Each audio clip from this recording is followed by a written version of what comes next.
নমস্কার বন্ধুরা, আমি তোমাদের রঞ্জীব স্যার বলছি। আজকে আমি খুব গুরুত্বপূর্ণ একটা ভিডিও নিয়ে এসেছি তোমাদের, যেটা ফিলোসফি এমডিসি অর্থাৎ যাদের ফিলোসফি থার্ড সেমিস্টারের জেনারেলে আছে তাদের জন্য, সিসিএফএ ইউনিভার্সিটি ক্যালকাটা ওয়েস্টার্ন লজিক। ঠিক আছে, দেখো তোমাদের এই পিডিএফটা আনার, এই ভিডিওটা আনার একটাই কারণ, অনেকে পাচ্ছে না এই জিনিসটা, বুঝতে পারছে না। মাইনর আর জেনারেলের সিলেবাস সম্পূর্ণ আলাদা। প্রথমে আমরা একটু কোশ্চেন প্যাটার্নটা দেখে নিই।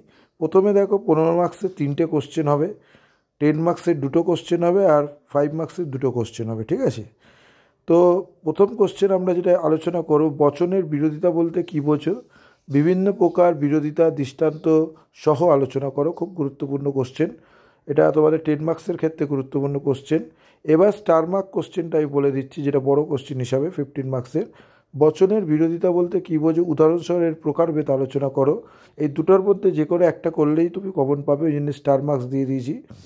আবর্তন কাকে বলে, আবর্তনের নিয়মগুলি, এটা তুমি 5 মার্কস এবং 10 মার্কস মিলিয়ে করতে পারো, তোমরা পড়তে পারো।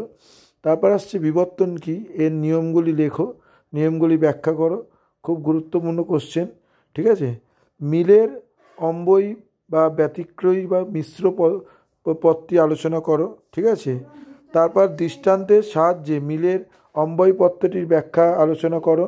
হ্যাঁ, তারপর দৃষ্টান্তর সাহায্যে মিলের সহ পরিবর্তন পদ্ধতি ব্যাখ্যা করো। দেখো 5, 6, 7-এর মধ্যে তুমি যদি 2টো কোশ্চেনও করো, তুমি কিন্তু কমন পাবেই পাবে।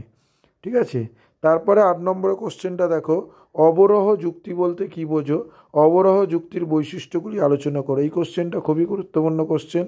অবরোহ ও আরোহ যুক্তি এর একটা পার্থক্য দেয় তোমাদের, এই দুটো করলে বৈশিষ্ট্যগুলি আর কাকে বলে করলে কিন্তু তোমরা পার্থক্যটা করতে পারবে। তারপর আসছি আমরা 10 মার্কস 10 নম্বরের যে কোশ্চেনটা, হেতু কী, হেতু কয় প্রকার ও কী কী, দৃষ্টান্ত সহ আলোচনা করো। কোশ্চেনটা খুবই ইম্পর্টেন্ট কোশ্চেন। হেতবাস কাকে বলে, এটা হেতুরই একটা কোশ্চেন, হেতবাস। ইহার প্রকারভেদ আলোচনা করো উদাহরণসহ। যুক্তি ও যুক্তির আকারের মধ্যে পার্থক্য আলোচনা করো, খুব ইম্পর্টেন্ট কোশ্চেন। যুক্তি কী, যুক্তির শ্রেণীবিভাগ আলোচনা করো। অবরোহ যুক্তি ও আরোহ যুক্তির মধ্যে পার্থক্য আলোচনা করো।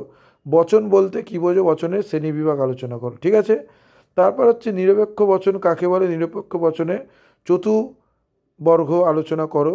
পদ কী, পদের ব্যাপকতা আলোচনা করো। বিবর্তন কী, বিবর্তনের নিয়মগুলি আলোচনা করো। খুব গুরুত্বপূর্ণ কোশ্চেন। বস্তুগত বিবর্তন কাকে বলে, বস্তুগত বিবর্তনের প্রকৃতি আলোচনা করো। এই কোশ্চেনগুলো তোমরা করতে আরম্ভ করে দাও।